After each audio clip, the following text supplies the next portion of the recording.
You are welcome to LFN What's Your Say, the #1 listening show where we discuss real issues with real people like you.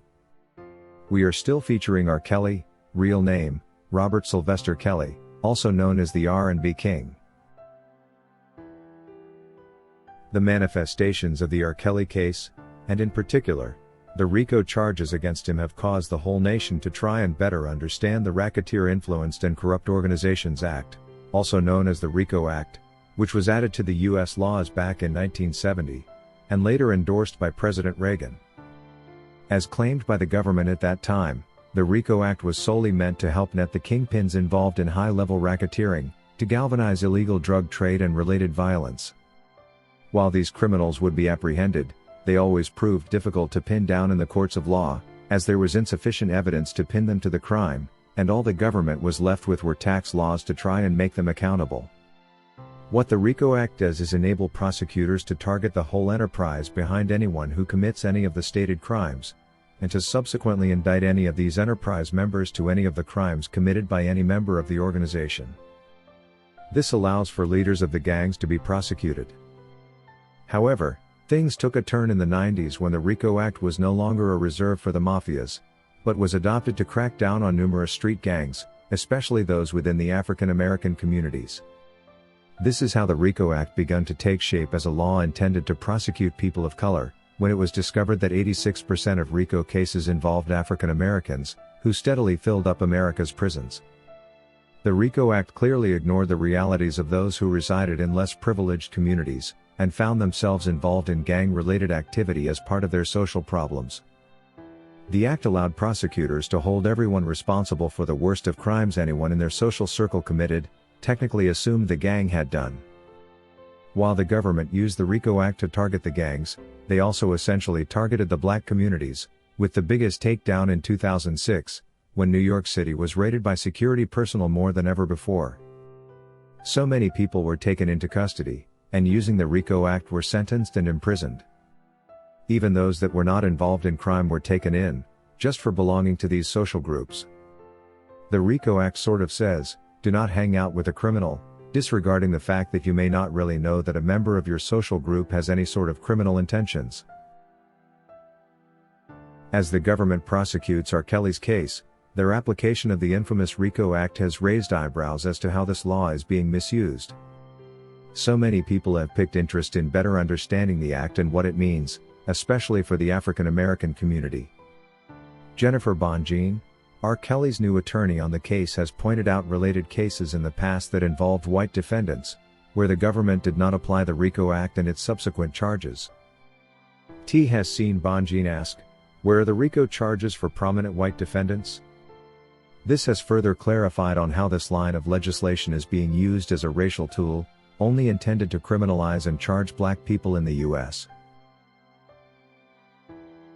If R. Kelly is allegedly the leader of the gang, who are the prosecutors applying the RICO Act for? Especially if it was meant to enable them prosecute the supposed gang leader. Also to ask, should company staff have a new duty of watching their employers as though they are their keepers to ensure that they stay away from crime? Or should employees start running background checks on directors of the companies they wish to work for, just in case they are having problems in their relationship which may result in toxic separations? Should we assume that men with multiple wives and girlfriends should no longer be employers? Another thing R. Kelly fans need to know is whether by the word enterprise, the RICO Act meant companies and corporations registered by the government for business. That whenever a company staff or boss committed a crime, the entire company with its staff would become the illegal enterprise. I will not blame the people that made the RICO Act and swung it into action, for they may have never realized how it would eventually be misused and turned into a bogus enactment. Without knowing what they were doing, the legislators created a law that has no boundaries, not so different from the now common Public Order Management Act that has helped heads of government in most African countries to crash those with dissenting views, and successfully cling to power.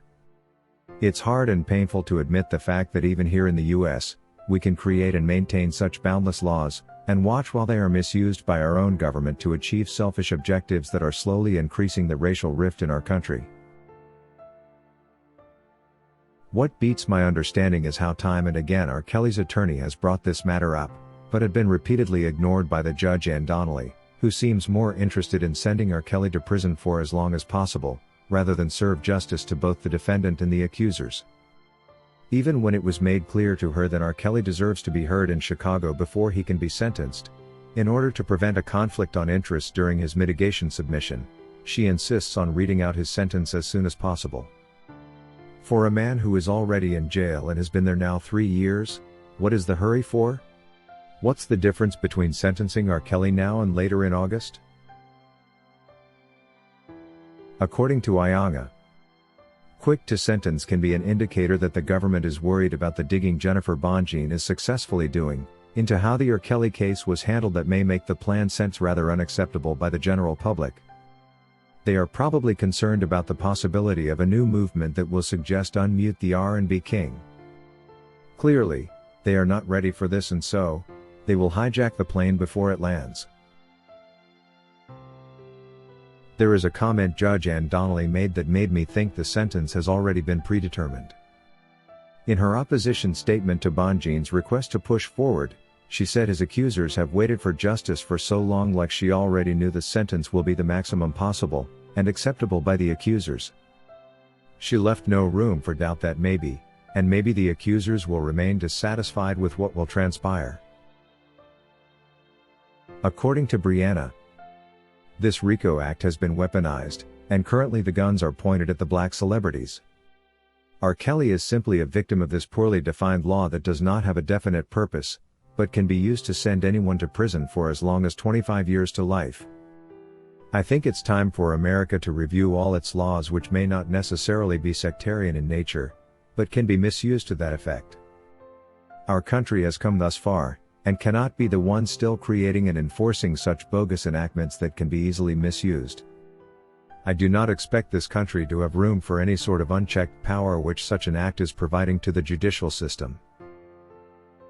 If you wish to take part in a live interview discussing any of these topics, let us know by sending an email to sashalfnmedia@gmail.com for scheduling.